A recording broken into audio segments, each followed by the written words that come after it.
like, bro. She got a kid. Look at his back. Oh my god.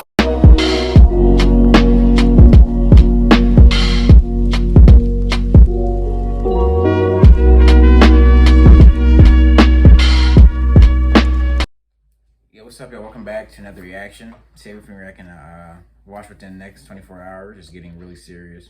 It's from Anonymous, I guess. And they keep posting these videos talking about like how things are getting serious and all that. I think Are they I don't troll think people. I don't videos, think or- people. No, not troll videos. I don't think people fail to realize it. But it's like, what can you really do right now? It's like you're telling us you can't work. You gotta stay at home. I think that's probably why. Just trying to keep us as like immobile as possible. Keep us doing. You ever see the meme where it's like they changing all the batteries in the birds? The batteries. The batteries in the birds. Yeah, y'all better hope it's not like a bird flu or anything like that, man. Yeah, that'd be All them crazy. damn birds downtown, bro. They just walking, like crossing the street. And, Looking like a plague. It's over. But yeah, if y'all enjoying these reactions, make sure you hit that like button, subscribe, and share. It's the road to 10K subscribers. Finna hop right into this video. Let's get it. Well, I think the most important thing that people, certainly anyone that's in any way new to this, needs to appreciate first, before anything else, is that current events are not random. This has been long planned. It's not been planned for days or months or years or even decades. It goes way, way back. We are looking at an agenda for the world, agenda for humanity, that has reached a point where it is closing in on its long planned end. But it began a very long time ago. What is happening now in terms of all this loss of freedom was in my books decades ago that this was coming. How did I know that?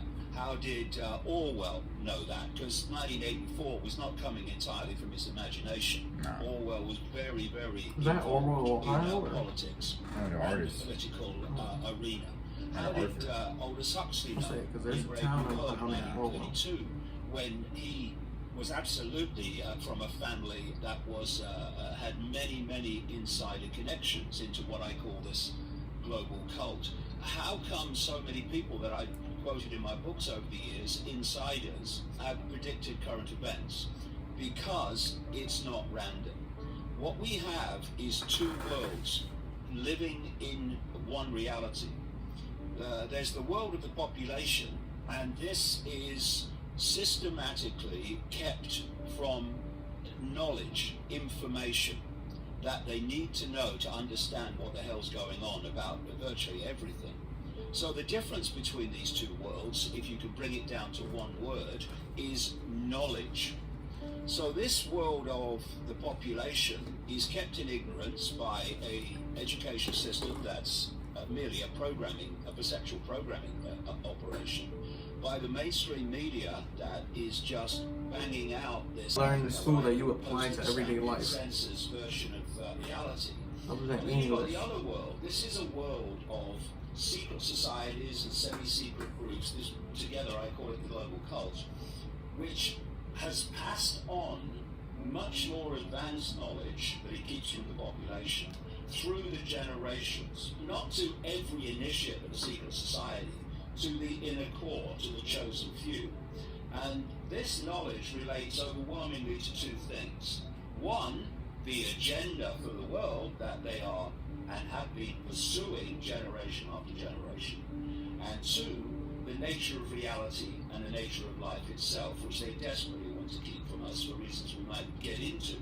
And We the might get reason into. that secret societies are secrets, particularly the inner core, is to hold this advanced knowledge in the hands of the few and keep it from the population. So people like me and others who've been researching this over the years, what actually Imagine how easy it was to commit a crime, to be a murderer back then, because they didn't have like fingerprint scans and. I mean, that's the whole reason why Ted Bundy was so successful as he was. They didn't have. He climbed out a window.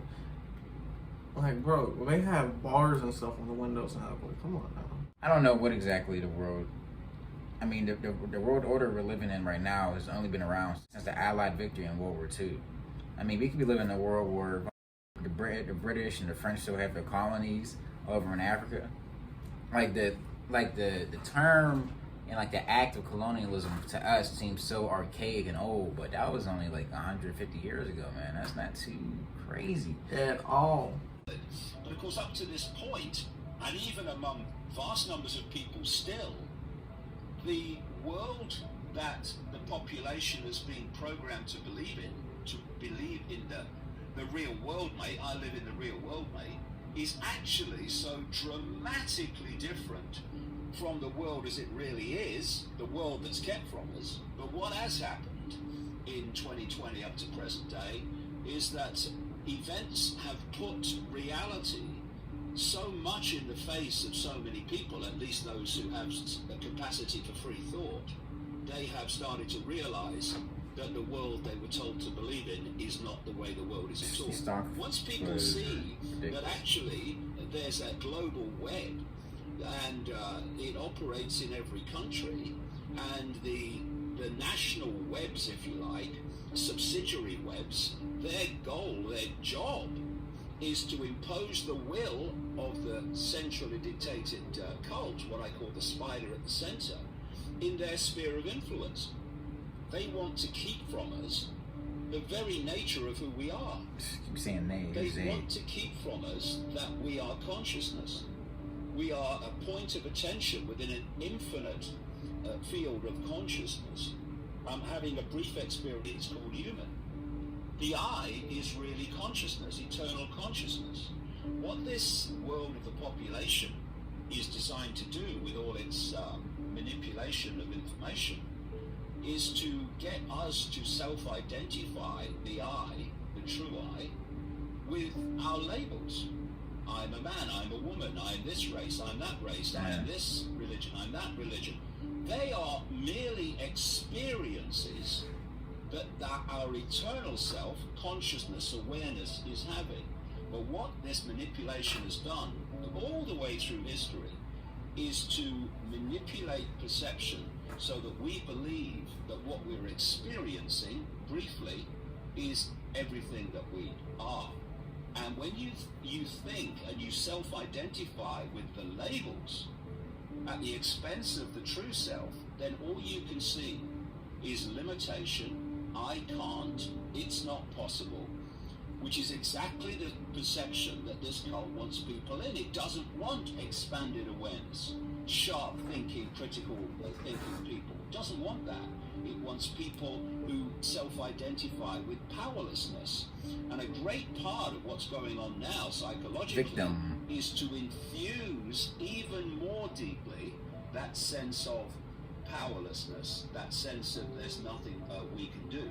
And in the end, it's all psychological, because if you are a few, and at the core of this cult, you get them in one room, then the only way that you are going to be able to dictate and drive the direction of the lives of billions is by controlling their perception. Because from perception comes behavior, and collectively behavior becomes human society. And if you go back, perception, which becomes behavior. We followed the examples of the superpower in the world. I'm pretty sure if the Nazis had won World War II, the whole hindsight of like how slavery was represented within the world would have been completely different. I'm pretty sure the idea of genocide and mass murder wouldn't have been as perpetuated. I mean, look at China. Mao, he murdered 60 million people, but since China's our closest ally, we don't necessarily go through that history or really talk about that. We kind of ignore that. Like the fact that they got Uyghurs over in China that they're putting in concentration camps right now, but y'all can film Mulan. Like, what are you talking about? Yeah, I don't know. It's all crazy. But this dude, I feel like he's kind of like just spatting on the same thing over and over again. I feel like y'all pretty much get the gist of what he's saying. Obviously, they're holding information from us. When he says they, he kept saying they. Obviously, it's pretty much just the rich, the elite. Anyone where in any society, they're the ones that have the power to sway decisions. People with like all these rich people controlling the stock, making it drop and stuff, just pulling all their money. Betting on companies they're actually betting on companies to fail, like smaller companies to fail. They're moving billions of dollars that these companies are going to fail, and then they make money off return for that. It's like, all right. But yeah, that's the kind of society we got right now, and it's going to take us as the people. I don't know. It's all capitalism have its benefits and its downsides. But capital gains, man. yeah, we just gotta know how to test the waters, man. You gotta have an open dialogue and stay open minded. Don't just see what you see on the internet or the news and think that's what it is. No, you gotta Keep an open mind. Keep talking with other people. Have other viewpoints, ideas, creativity. Yeah. If you enjoyed this reaction, make sure that like button, subscribe, and share. It's the road to 10K subscribers. We'll see you next time. It'll be peace. Peace.